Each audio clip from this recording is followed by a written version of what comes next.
Hi and welcome back.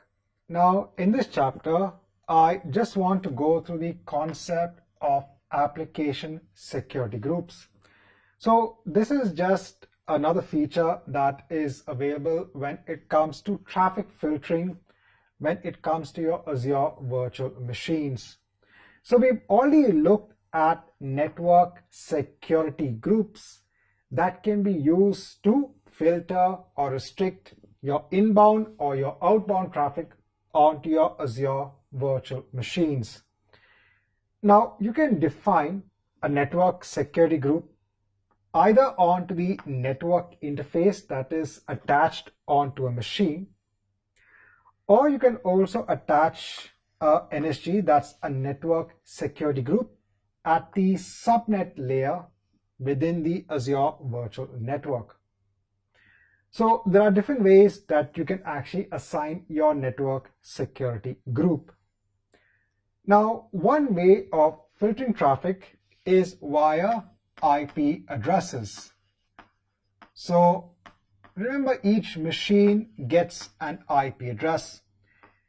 Now let's imagine that we have a web server, and this web server talks to a database server.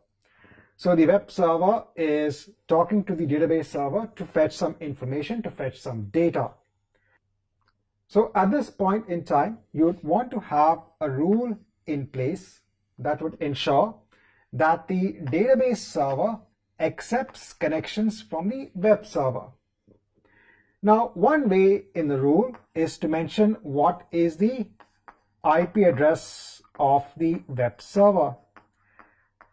So this is one way.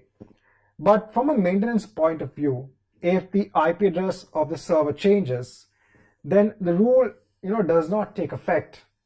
So what you can do is you can actually create something known as an application security group.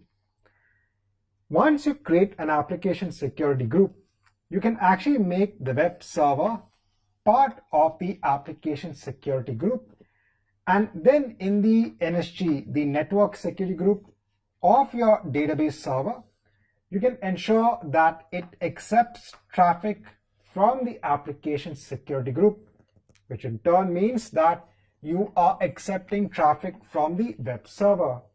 So if you have multiple web servers, so you might be having 2-3 web servers, all of them can be made part of the same application security group.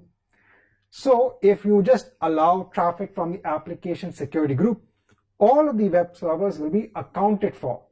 So instead of adding IP addresses one by one for each web server, what you can do is that just add a rule for your application security group.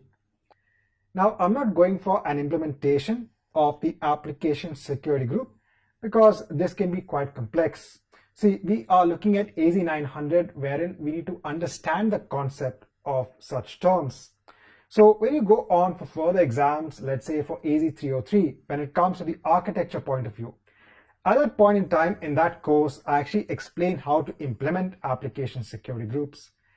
At this point in time, I am just trying to keep it simple and trying to explain to you the concept of application security groups.